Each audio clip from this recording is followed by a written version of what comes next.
मनसे हा स्वतंत्र पक्ष आहे. मनसेनं लोकशाहीमध्ये निवडणुकीत काय निर्णय घ्यावा हा राज ठाकरे साहेबांचा निर्णय आहे. त्याच्यामध्ये त्यांनी तो घेतलेला आहे. परंतु त्यांनी जे प्रश्न विचारलेत राजसाहेबांनी त्याचं उत्तर पहिलं द्या ना. माझं म्हणणं दिशा बदलण्यापेक्षा किंवा मार्ग बदलण्यापेक्षा ट्रॅक बदलण्यापेक्षा राजसाहेबांनी जे प्रश्न विचारलेले आहेत त्याची उत्तर द्या आणि ती उत्तर द्यायला लागू नयेत म्हणून हे असं काहीतरी गुजरात मनसे असं राजसाहेबांनी जे प्रश्न विचारले त्याचे 48 तास शिल्लक आहेत, त्याची उत्तर पहिली द्यावीत. तर मशालगीतात जय शिवाजी जय भवानी बोलल्याचं महायुतीला खुपतं आहे आणि ते धर्मयुद्ध करायला चाललेत अशा पद्धतीची पण टीका त्या ठिकाणी केलेली पाहायला मिळते.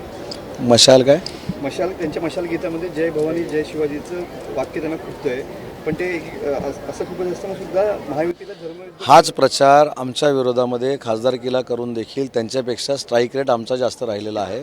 त्याच्यामुळे नवीन काहीतरी मुद्दे आणावेत ना. आता भाजपनं अनेक वेळा पवारांना जीवे मारण्याचा प्रयत्न केला असं शेतकरी संघटनेचे अध्यक्ष अतुल खुपसेंचा यांनी आरोप केलेला होता. कोण आहे ते? जनशक्ती शेतकरी संघटने. नाही, मला आणि दर्यापूर अदखलपात्रांचे प्रश्न मला विचारू नका. दखलपत्र आहेत ते, मला नाव पण त्यांचं माहीत नाही. ते कुठं शेतीचे सम्राट झाले हे पण मला माहीत नाही आणि त्यांनी एवढ्या आंतरराष्ट्रीय दर्जावर बोलावं आणि त्याच्यावर मी त्यांच्यावर बोलून त्यांना मोठं करावं. मला कोण आहेत ते पण माहीत नाही. दर्यापूरमध्ये काल नवनीत राणेच्या सभेमध्ये जो राडा झाला याच्यावरती काय रिॲक्शन? नाही, याच्यामध्ये का झाला आहे याचा पोलीस तपास 100% करतायत.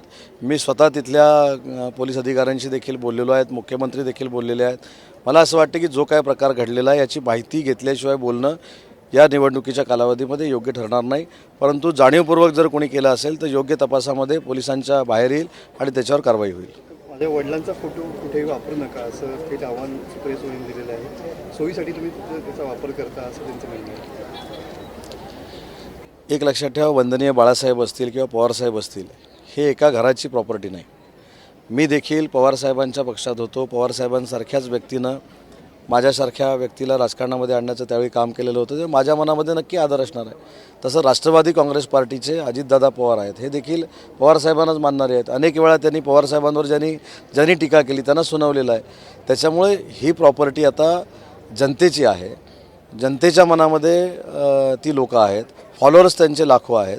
त्याच्यामध्ये वंदनीय बाळासाहेब असतील, पवारसाहेब असतील.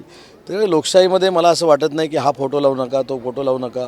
हा प्रचाराचा एक भाग झाला, भाषणातले मुद्दे झाले, पण त्याचा परिणाम कसलाही मतदारांवर होत नाही.